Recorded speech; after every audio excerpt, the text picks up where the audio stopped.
बिस्मिल्लाहिर्रहमानिर्रहीम। तो आज हम जो वेव्स हैं उसके जो रिमेनिंग कोर्स कंटेंट्स हैं उनको डिस्कस करेंगे। तो इसमें है stationery waves in stress string, उसके बाद नेक्स्ट है stationery waves and wavelength of sound waves in air column, Doppler effect, electromagnetic spectrum. तो सबसे पहले है stationery waves in stress string. तो इसमें हमें क्या करना है, जो स्ट्रेस स्ट्रिंग के अंदर स्टेशनरी वेव्स प्रोड्यूस होती हैं उनकी फ्रीक्वेंसी क्या होगी, उनकी वेवलेंथ क्या होती है, उसको फाइंड करना है। तो हमारे पास एक स्ट्रिंग है, उसके जो दो एंड है वो हमने क्या किया है, मजबूत जो सहारे हैं उसके साथ क्लम्प कर दिए। अब जो स्ट्रिंग की लेंथ है वो एल है। जब इसको हम क्या करते हैं, मिडल से प्लग करते हैं और प्लग करने के बाद छोड़ेंगे तो ये हमारे पास हिस्सा ये रेल है, तो जो ही डेंसर के साथ टकराएगा तो अगर ये हमारे पास पहले क्रस्ट है तो बाद में ट्रॉफ में कन्वर्ट हो जाएगा। तो ये दोनों वेव्स क्या करेंगी, बाद में सुपर इम्पोज करेंगी और उसके नतीजे में हमारे पास स्टेशनरी वेव्स प्रोड्यूस होंगे।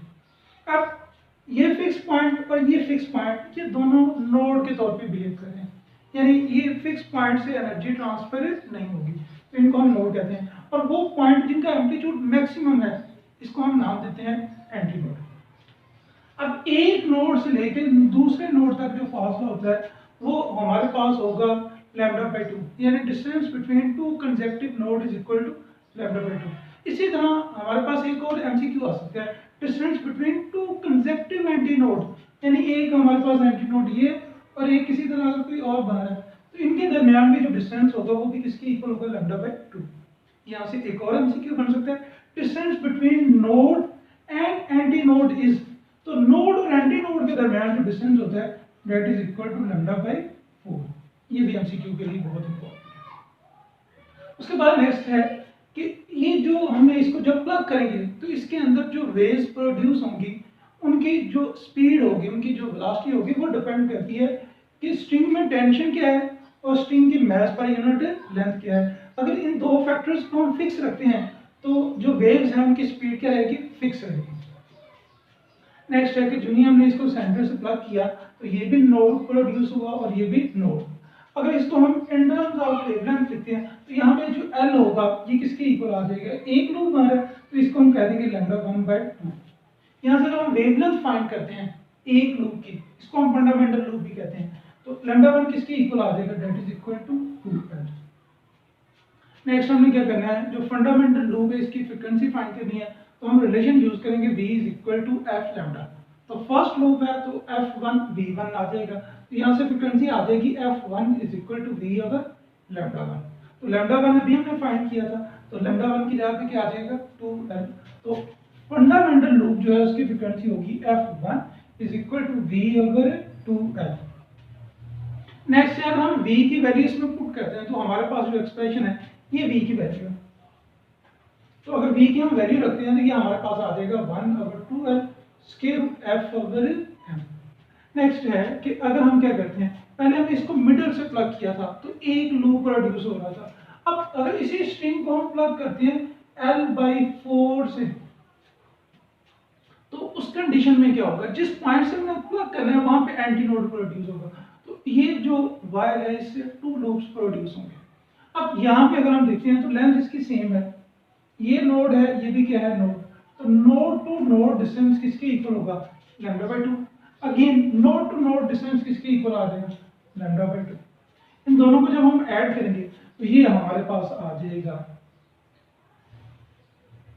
L इज इक्वल टू आ जाएगा 2 लैम्डा 2/2।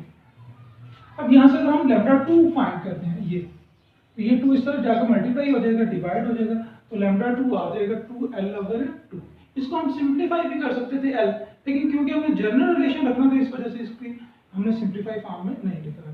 तो यहाँ अब क्या करेंगे, इस लैम्डा 2 की वैल्यू हम क्या कर देंगे, हमारे पास फार्मूला है v is equal to f2 lambda 2। यहाँ से f2 अगर फाइंड करते हैं तो वो आ जाएगा v ओवर लैम्डा 2। इस लैम्डा 2 की वैल्यू यहाँ रखेंगे तो हमारे पास जो f2 की फ्रीक्वेंसी आई थी वो फर्स्ट से डबल थी। इसी तरह फिर हमने 3 के लिए यूज किया, तो 3 के लिए हमारे पास जो फ्रीक्वेंसी आती है वो फंडामेंटल की ट्रिपल टाइम होगी। तो हम इसका जनरल रिलेशन लिख देते हैं, n लूप की जो फ्रीक्वेंसी होगी वो nf आ जाएगी। यहाँ पे जो n की वैल्यू है वो हमारे पास 1 2 3 4 5 सो ऑन अप टू, जो फर्स्ट फ्रिक्वेंसी होती है उसको हम फंडामेंटल फ्रिक्वेंसी का नाम देते हैं, और जो नेक्स्ट फ्रिक्वेंसी होगी उसको हम हार्मोनिक या ओवरटोन फ्रिक्वेंसी का नाम देते हैं। और ये जो हार्मोनिक या ओवरटोन्स है ये फंडामेंटल फ्रिक्वेंसी के मल्टीपल होंगे, यानी अगर सेकंड है तो 2 टाइम आ जाएगी, अगर थर्ड है तो 3 टाइम होगी, अगर फोर्थ है तो 4 टाइम आ जाएगी। अब नेक्स्ट हमने जो वेवलेंथ में चेंजेस है उसको फाइंड करना है। तो अगर हम देखें जो फर्स्ट है लूप उसमें जो वेवलेंथ आ रही थी वो हमारे पास 2L/1 आ रही है। जब सेकंड लूप प्रोड्यूस हो रहा है तो उस कंडीशन में जो वेवलेंथ आ रही है 2L/2 है, यानी यहाँ देखिए 1 है तो अगर 1 आ गया, 2 है तो अगर 2 आ जाएगा, अगर 3 होगा तो 2L/3 आ जाएगा, और अगर 4 होगा तो लैम्डा 4 आ जाएगा 2L/4। तो n है तो lambda n is equal to 2L/n। तो ये हमारे पास जनरल रिलेशन आ गया। अब अगर इसमें अगर हम देखें हमारे पास अगर v कांस्टेंट हो, v की वैल्यू क्या है कांस्टेंट, तो हमारा फार्मूला होता है v is equal to F lambda.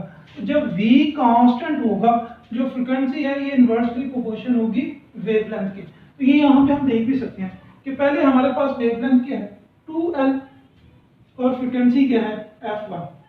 उसके बाद नेक्स्ट क्या होगा, जो वेवलेंथ है वो हमारे पास होगी 2L/2, यानी वेवलेंथ की वैल्यू रिड्यूस हो गई है। कितनी रिड्यूस हुई है 2 टाइम, और फ्रीक्वेंसी कितनी बढ़ गई है 2 टाइम। तो ये देखें एक फैक्टर रिड्यूस हो रहा है, दूसरा क्या हो रहा है इंक्रीज।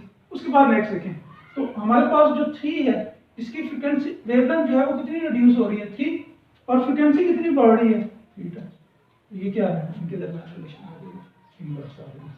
नेक्स्ट एमसीक्यू है, बहुत इंपॉर्टेंट एमसीक्यू है। In string the position of antinode are obtained at। तो इसमें हमने बताना है कि स्ट्रिंग में एंटीनोड कहां पर आते हैं। तो देखिए ये हमारे पास पॉइंट 0 है, अगर इसका डिस्टेंस हम लेते हैं तो ये डिस्टेंस कितना होगा λ/4, यानी एंटीनोड हमें कहां पे मिल रहा है λ/4 पे। अब अगर इसमें देखें तो ये 0, ये पॉइंट क्या है तो फर्स्ट कहां पे आ जाएगा λ/4। अब ये वैल्यू किस पॉइंट पे हासिल होगी, तो ये λ/4 यहाँ से लेके ये हमारे पास λ/2 हो। अगर इन दोनों को हम ऐड कर देते हैं λ/4 प्लस λ/2, एलसीएम हमारे पास क्या आ जाएगा 4, ये आ जाएगा लैम्डा प्लस 2 लैम्डा, ये आ जाएगा 3 λ/4। अगर नेक्स्ट एक और लूप होगा तो उसमें 5 λ/4 आ जाएगा। तो इसमें अगर उसमें क्या पूछा था in string the position of antinode are obtained, तो फर्स्ट λ/4 है, उसके बाद क्या है 3 λ/4, तो नेक्स्ट में क्या होगा 5 λ/4। तो कौन सा ऑप्शन हमारा फिर करेक्ट होगा। उसके बाद नेक्स्ट है, ये भी एमसीक्यू इंपॉर्टेंट है, the length of string is 1 metre. हमारे पास जो स्ट्रिंग है उसकी लेंथ किसके इक्वल है 1 metre. Tension in it is 14 newton, जो टेंशन है ये किसके इक्वल है 14 न्यूटन, और इसको हम F से ज़ाहिर कर दिए। And mass of string is 0.1 kg, और मास जो है ये किसके इक्वल है then the velocity of transverse wave. हमने v फाइंड करना है, तो v का हमने फार्मूला अभी थोड़ी देर पहले पढ़ा है कि v किसके इक्वल है, v is equal to square f over. तो ये जो m है ये मास पर यूनिट लेंथ है, तो इसको हम ऐसे लिख सकते हैं मास आवर लेंथ। तो अगर वैल्यू हम पुट कर दें इसमें तो फोर्स की जगह पे क्या आ जाएगा 40 डिवाइडेड बाय मास की जगह पे हमारे पास क्या आ जाएगा 0.1 डिवाइडेड बाय लेंथ की जगह पे 1 डिनोमिनेटर का डिनोमिनेटर है, ये न्यूमरेटर में आ जाएगा, ये आ जाएगा 40 × 1 डिवाइडेड बाय 0.1। अगर 0.1 को हम खत्म करना चाहते हैं तो ऊपर हम 10 लगा देंगे, ये आ जाएगा 40 × 10 × 1, तो ये हमारे पास आ जाएगा 400। 400 का जब हम स्क्वायर रूट लेंगे तो ये 20 आएगा मीटर पर सेकंड। तो इसका मतलब है जो हमारे पास वेव है उसकी स्पीड कितनी होगी 20 मीटर पर सेकंड। तो करेक्ट ऑप्शन कौन सा आ जाएगा इस इन एयर कॉलम। तो जो एयर कॉलम में स्टेशनरी वेव्स हैं वो दो तरह की हैं, एक है ओपन आर्गन पाइप, यानी ये ऐसा आर्गन पाइप होगा जिसकी दोनों साइड्स ओपन होती हैं, और ओपन एंड पे क्योंकि जो मॉलिक्यूल्स हैं उनको फ्रीडम होगी लिहाजा वो बिहेव करते हैं एज अ एंटीनोड के तौर पे बिहेव करेंगे। उसके बाद नेक्स्ट है क्लोज आर्गन पाइप। तो ये ऐसा आर्गन पाइप है जिसकी एक साइड ओपन होगी और एक साइड क्या होगी, क्लोज। तो ओपन साइड पे क्योंकि फ्रीडम होगी, लिहाजा ये एंटीनोड पे के तौर पे बिहेव करेंगे, और क्लोज साइड पे रिस्ट्रिक्शन होने की वजह से ये नोड के तौर पे बिहेव करते हैं। नेक्स्ट है ओपन आर्गन पाइप की जो फंडामेंटल फ्रीक्वेंसी और नेक्स्ट अगर हार्मोनिक फ्रीक्वेंसी जो है हमको फाइंड करना है। तो क्योंकि ये एंड ओपन है, ये भी एंटीनोड के तौर पे काम कर रहा है और ये भी क्या कर रहा है, एंटीनोड के तौर पे काम कर रहा है। तो इस आर्गन पाइप की जो लेंथ है ये हमारे पास L के इक्वल है। तो antinode to antinode जो डिस्टेंस होता है that is equal to lambda by 2। तो यहां से अगर हम लैम्डा को फाइंड करेंगे तो लैम्डा किसके इक्वल आ जाएगा, that is equal to 2L। Next है, हमने फार्मूला पढ़ा था V is equal to F lambda. तो क्योंकि फंडामेंटल है या फर्स्ट हार्मोनिक है, ये आ जाएगा F1 लैम्डा 1। तो यहाँ से F1 आ जाएगा V ओवर लैम्डा 1। तो इस लैम्डा 1 की वैल्यू हम यहाँ पे रख देंगे, तो हमारे पास फ्रीक्वेंसी आ जाएगी F is equal to V over 2L। यानी फ्रीक्वेंसी अगर हम देखें तो एक वो स्पीड के ऊपर डिपेंड कर रही है, दूसरी आर्गन पाइप की लेंथ के ऊपर डिपेंड कर रही है। नेक्स्ट है, हमने क्या करना है, सेकंड की अगर फाइंड करेंगे तो F2 फर्स्ट की निस्बत डबल होगी, वो 2F1 आ जाएगी। इसी तरह थर्ड की फाइंड करेंगे वो 3F1 होगी। n की अगर फाइंड करते हैं तो वो NF1। यहाँ n हमारे पास बताएगा 1 2 3 4, यानी जो अवर हार्मोनिक फ्रीक्वेंसी है वो फंडामेंटल फ्रीक्वेंसी की मल्टीपल की इक्वल होगी। नेक्स्ट है, वेवलेंथ में कैसे चेंजेस आता है, जो फंडामेंटल है उसकी वेवलेंथ 2L/1 है, जो नेक्स्ट होगी उसकी लैम्डा 2 है तो वो आ जाएगा 2L/2। अगर 3 होगा तो 2L/3, और अगर n है तो हमारे पास 2L/। तो यहाँ पे भी अगर हम देखें कि जब v हमारे पास कांस्टेंट है तो जो f है that is inversely proportional to v। जब फ्रीक्वेंसी बढ़ रही है यानी फ्रीक्वेंसी डबल होगी तो वेवलेंथ डबल क्या होगी, रिड्यूस होगी।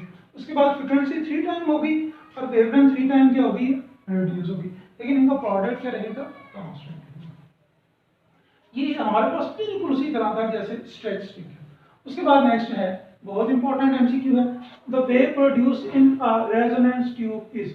जो रेजोनेंस ट्यूब के अंदर वेव्स प्रोड्यूस होती हैं वो कौन सी होती हैं, फर्स्ट है longitudinal waves, transverse waves, longitudinal stationery waves, transverse stationery waves.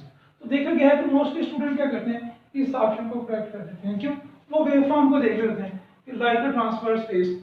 तो जो हमारे पास एक कॉलम है इसमें हम साउंड वेव्स को यूज कर रहे होते हैं।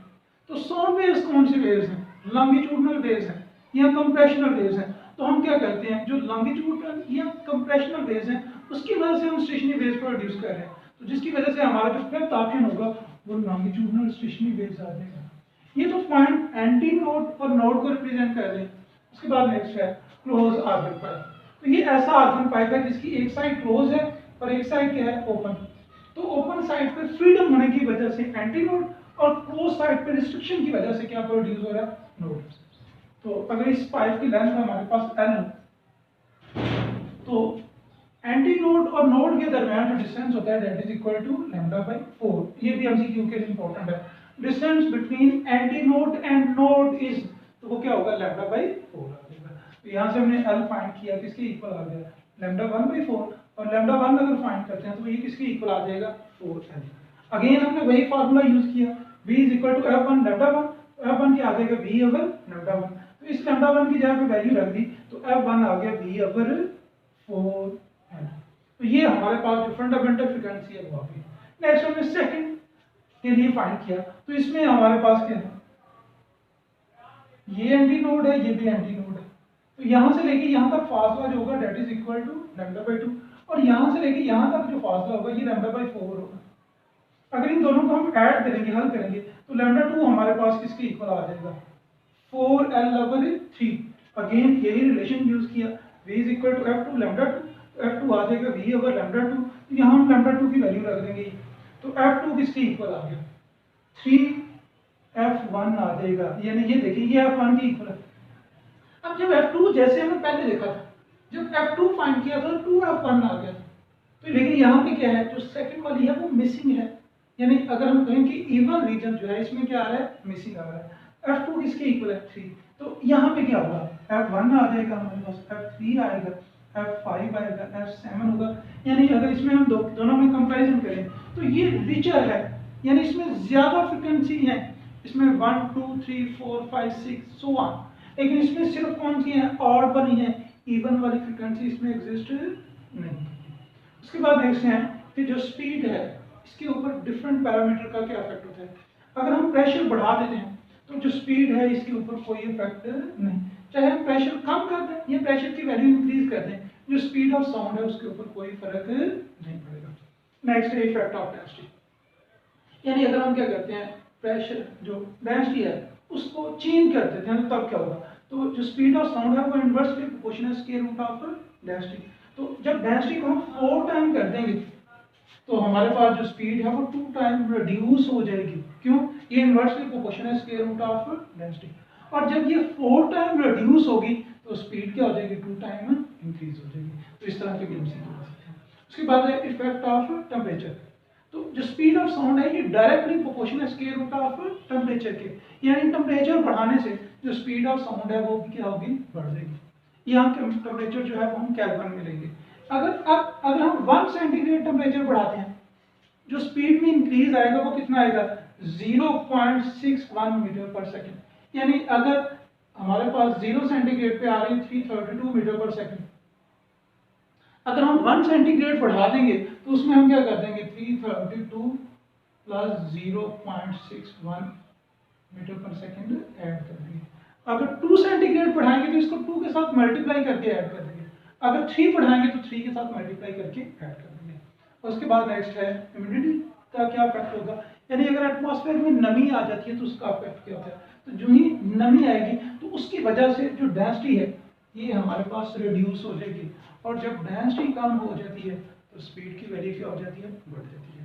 तो नेक्स्ट हिस्सा है हमारे पास एमसीक्यू है, in open organ pipe the harmonic data missing. यानी ओपन आर्गन पाइप में कौन सी हार्मोनिक जो है वो मिसिंग होती है। अल्फा ऑप्शन है ऑड, बीटा है इवन, चार्ली है depend upon length of pipe, और डेल्टा है नन ऑफ दीज। तो मोस्टली देखा गया है कि स्टूडेंट ये क्वेश्चन बहुत आसान होने के बावजूद गलत कर देते हैं। यानी स्टूडेंट ने ये किया होता है, जो नन ऑफ दीज जो इवन वाला ऑप्शन है इसको सही किया होता है। उसकी वजह क्या होती है कि हमारे पास हमने पढ़ा था क्लोज आर्गन पाइप में सिर्फ ऑड हार्मोनिक होंगी और इवन क्या होंगी, मिसिंग। तो उसी वजह से स्टेटमेंट के ऊपर फोकस ना करने की वजह से जो इवन वाला ऑप्शन होता है उसको टिक कर देते हैं। लेकिन इसका जो करेक्ट ऑप्शन है वो नन ऑफ दीज, नन है, यानी उसमें कोई भी जो हार्मोनिक है वो मिसिंग नहीं होगी। उसमें ऑड भी मौजूद होती हैं ओपन आर्गन पाइप में और इवन भी होती है। उसके बाद नेक्स्ट है, ये भी एमसीक्यू के लिए इंपॉर्टेंट है, frequency ratio of stationery waves. हमें क्या करना है, फ्रीक्वेंसी रेशियो बतानी है स्टेशनरी वेव में, किन में, इन stretch string and open organ pipe और ओपन आर्गन पाइप। तो दोनों में जो हमारे पास फंडामेंटल फ्रीक्वेंसी है, नेक्स्ट हार्मोनिक फ्रीक्वेंसी है, वो एक ही जैसी है। तो frequency ratio F1 ratio F2 ratio F3 that is equal to 1 ratio 2 ratio 3, इसी तरह 4 5 रेशियो आ जाएगी। लेकिन अगर हम देखते हैं जो हमारे पास क्लोज आर्गन पाइप होगा, तो क्लोज आर्गन पाइप में क्योंकि ऑड जो है, जो इवन होती है वो मिसिंग होती हैं, तो उसमें सिर्फ ऑड आएंगी। तो इसमें आ जाएगा 1 ratio 2 ratio 3 is equal to 1 ratio 3 ratio 5 ratio 7। अगर वो पूछता है कि नेक्स्ट हार्मोनिक जो है उनकी फ्रीक्वेंसी रेशियो क्या होगी, तो जब आपने हार्मोनिक की फ्रीक्वेंसी रेशियो बतानी है तो उसमें हम 1 की रेशियो नहीं लेंगे, फर्दर हमारे पास रेशियो आ जाएगी। नेक्स्ट है कैरेक्टरिस्टिक्स ऑफ म्यूजिकल साउंड्स। तो म्यूजिकल साउंड्स की कैरेक्टरिस्टिक्स क्या होती हैं। फर्स्ट है इंटेंसिटी या लाउडनेस। तो इंटेंसिटी होती है एनर्जी रेडिएटेड पर सेकंड पर मीटर स्क्वायर। तो इसको हम मेजर करते हैं वाट पर मीटर स्क्वायर में या डेसिबल में लेते हैं। उसके बाद नेक्स्ट है पिच और फ्रीक्वेंसी, जो आवाज की यानी बारीक होना या आवाज का हैवी होना, ये हम उसकी पिच या फ्रीक्वेंसी से आइडेंटिफाई करते हैं। किसी भी साउंड की फ्रीक्वेंसी जितनी ज्यादा होगी इट्स मीन कि उसकी पिच भी क्या होगी, उतनी ज्यादा, और वो जो साउंड है वो उतनी ही बारीक होगी। उसके बाद नेक्स्ट है क्वालिटी ऑफ साउंड। तो क्वालिटी ऑफ साउंड में क्या होता है कि अगर हमारे पास 2 डिफरेंट साउंड्स हैं, दोनों की इंटेंसिटी भी सेम है और फ्रीक्वेंसी या पिच भी सेम है, तो फिर भी वो दोनों से डिफरेंट होती हैं। क्यों, जो डिफरेंट साउंड्स हैं वो डिफरेंट हार्मोनिक्स के ऊपर मुश्तमिल होती हैं। तो ये जो हार्मोनिक्स हैं ये हमें बताएगा क्वालिटी ऑफ साउंड्स के बारे में। उसके बाद नेक्स्ट है डॉपलर इफेक्ट। तो अगर सोर्स और ऑब्जर्वर के दरमियान रिलेटिव मोशन हो तो रिलेटिव मोशन के नतीजे से क्या होगा, फ्रीक्वेंसी या पिच में चेंज आती है, उसको हम नाम देते हैं डॉपलर इफेक्ट, यानी change in frequency due to relative motion between source and observer. तो ये होगा हमारे पास डॉपलर इफेक्ट। तो फर्स्ट इसमें हम देखते हैं कि अगर कोई रिलेटिव मोशन ना हो, यानी हमारे पास सोर्स और ऑब्जर्वर ये दोनों रेस्ट की हालत में है, तो उस लम्हे जो ऑब्जर्वर किसी सोर्स से वेव्स एमिट होती हैं उसको ऑब्जर्व करता है, तो वो उसकी फ्रीक्वेंसी होगी f is equal to v over lambda. यहाँ v स्पीड ऑफ साउंड है हमारे पास और लैम्डा उनकी क्या है, वेवलेंथ। नेक्स्ट है कि अगर जो ऑब्जर्वर है वो मूव करना शुरू कर देता है सोर्स की तरफ विद वेलोसिटी म्यू नॉट, तो उसके नतीजे में हम जो फ्रीक्वेंसी ऑब्जर्व करेंगे वो क्या होगी। तो जो बाद में हम फ्रीक्वेंसी ऑब्जर्व करते हैं वो होती है f prime is equal to v plus mu not over v into f। अब यहां पे अगर हम ये फैक्टर देखें, यानी v plus mu not over v, तो ये ग्रेटर देन 1 आएगा। जब ये ग्रेटर देन 1 होगा इसको हम सॉल्व करेंगे, जो f प्राइम होगा वो ग्रेटर देन f प्राइम आ जाएगा। तो ये उस वक्त थी फ्रीक्वेंसी जब स्टेशनरी था और ये उस वक्त है जब वो सोर्स की तरफ मूव कर रहा है, तो ये फैक्टर ज्यादा है। तो यहाँ पे हमारे पास एमसीक्यू आ सकता है कि when observer move toward a source with velocity mu not then frequency is, तो फ्रीक्वेंसी क्या हो जाएगी, इंक्रीज हो जाएगी। उसके बाद नेक्स्ट है कि जो फ्रीक्वेंसी में चेंज आता है वो किस वजह से चेंज आता है, v में चेंज आने की वजह से, इसमें वेवलेंथ में कोई चेंज नहीं आएगा। नेक्स्ट अगर हम देखें तो यानी पहले टुवर्ड मूव कर रहा था, अगर अवे मूव करेगा तो फिर प्रोसेस ऑपोजिट हो जाएगा। यहाँ पे हमने प्लस लिया था, इसमें हम क्या ले लेंगे, माइनस।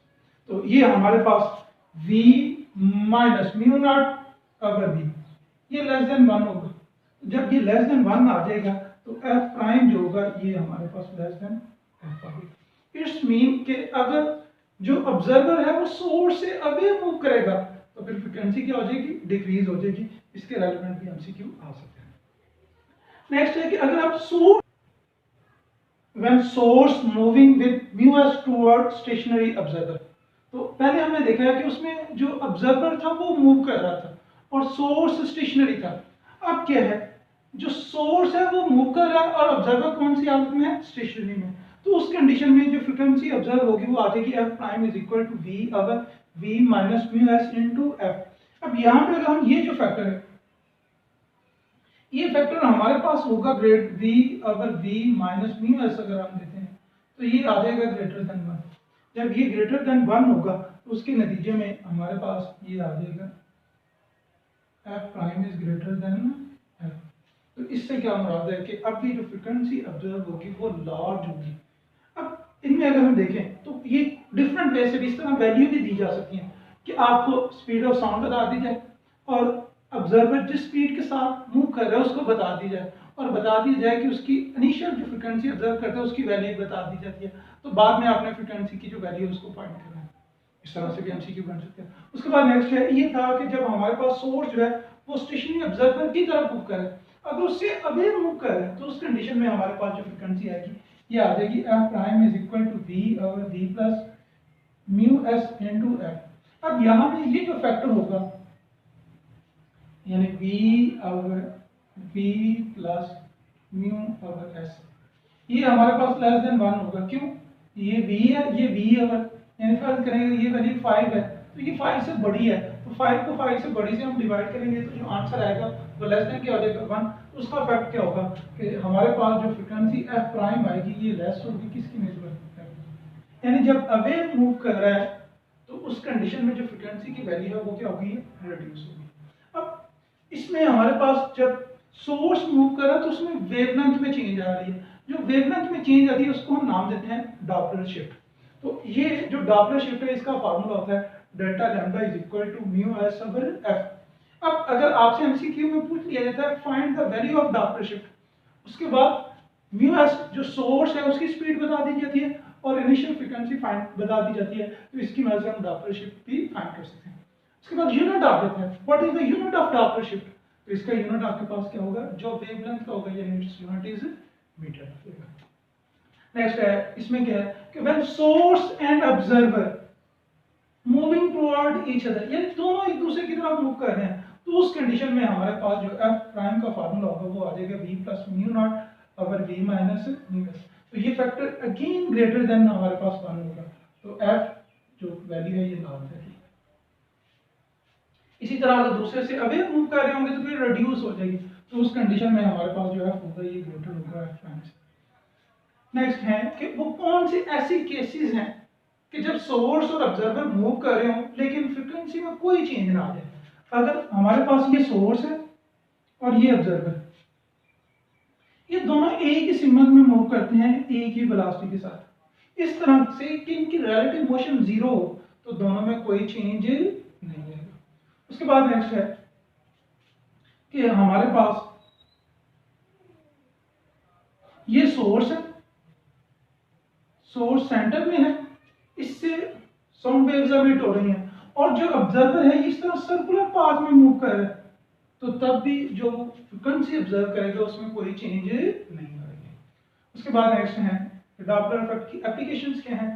तो डॉपलर इफेक्ट को हम इलेक्ट्रोमैग्नेटिक वेव्स के ऊपर भी यूज करते हैं, जैसे हमारे पास रडार है, उसमें हम रेडियो वेव यूज कर रहे थे, तो उसकी मदद से कोई जहाज हमारी तरफ आ रहा है, हमसे अवे जा रहा है, हम क्या कर लेंगे, उसको आइडेंटिफाई कर लेंगे।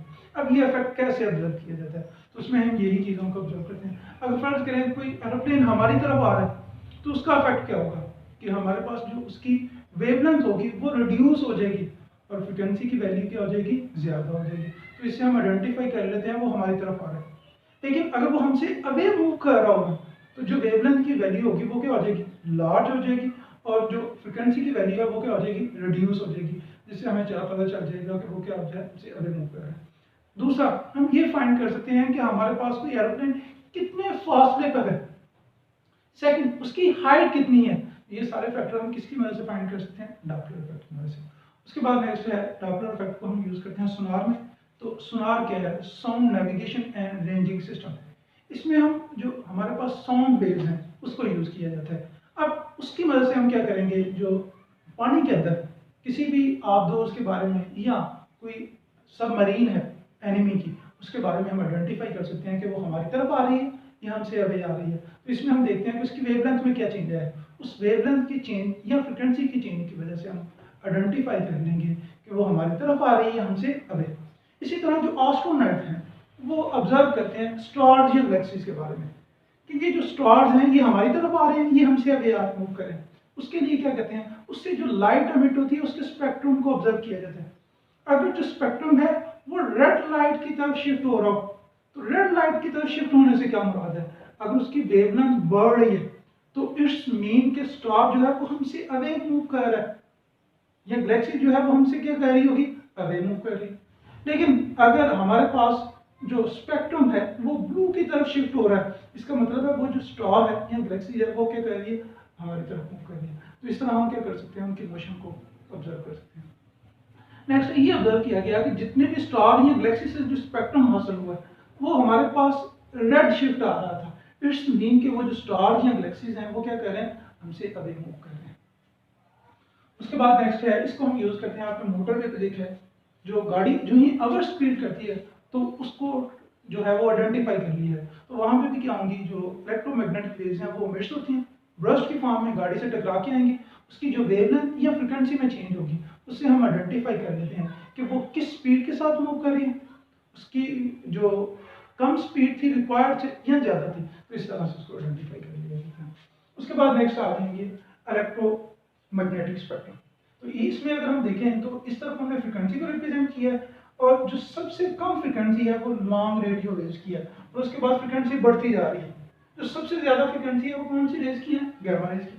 इस तरफ हमने वेवलेंथ को रिप्रेजेंट किया, तो जिसकी फ्रिक्वेंसी ज़्यादा होगी उसकी वेवलेंथ कम होगी, यानी फ्रिक्वेंसी और वेवलेंथ का अगर हम रिलेशन देखें तो इन दोनों का रिलेशन क्या होगा, इनवर्स होगा।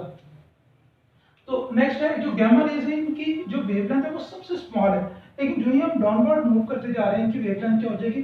तो अब यहाँ पे अगर एमसीक्यू आ जाते हैं कि विच वेव है smallest wavelength and highest frequency, तो वो हमारे पास कौन सी होंगी, गामा रेज। अब और आपसे एमसीक्यू पूछा जा सकता है which waves have lowest energy and highest wavelength, वो हमारे पास कौन सी होंगी, लॉन्ग रेडियो वेव्स आ जाएंगी। उसके बाद नेक्स्ट है हमारे गामा रेज आ गई, एक्स रेज आ गई, ultra violet, visible, infrared, microwave, television और एफएम, एएम रेडियो वेव्स आ जाएंगी, लॉन्ग रेडियो वेव्स। तो इनकी वेवलेंथ बढ़ती जा रही है और वेवलेंथ बढ़ती जाएगी और एनर्जी क्या होती जाएगी, इनकी रिड्यूस होती जाएगी। जो ही हम ऊपर मूव करेंगे तो उसके नतीजे में वेवलेंथ कम होती जाएगी और एनर्जी क्या होती जाएगी, रिड्यूस होती जाएगी। उसके बाद नेक्स्ट है ये जो विजिबल रीजन है इसमें 7 कलर है और इसकी जो रेंज है वो 400 नैनोमीटर से लेके 700 नैनोमीटर तक है। जिसकी सबसे ज्यादा वेवलेंथ है वो हमारे पास रेड है। जो ही हम रेड से वायलेट की तरफ मूव करते हैं तो उसकी वजह से क्या होगा, इनकी वेवलेंथ जो है वो रिड्यूस होती जाएगी लेकिन इनकी एनर्जी क्या होती जाएगी, बढ़ती जाएगी। अब इसके रेलेवेंट भी एमसीक्यू आ सकते हैं। तो मोस्टली एनर्जी फाइंड करने के लिए हम फार्मूला यूज करते हैं E = hf। इसको और फॉर्म में भी लिख सकते हैं, यानी जिसकी फ्रीक्वेंसी ज्यादा होगी उसकी एनर्जी भी क्या होगी, ज्यादा होगी। अगर वेवलेंथ की फॉर्म में लिखना है तो ये आ जाएगा E = hc/λ। तो जिसकी वेवलेंथ कम होगी उसकी एनर्जी हमारे पास क्या होगी, ज्यादा होगी। उसके बाद नेक्स्ट है अगर हम मोमेंटम को वेवलेंथ की फॉर्म में लिखते हैं तो P = आ जाएगा h/λ। तो जिसकी वेवलेंथ कम होगी उसका मोमेंटम क्या होगा, ज्यादा होगा। तो ये था हमारा आज का लेक्चर।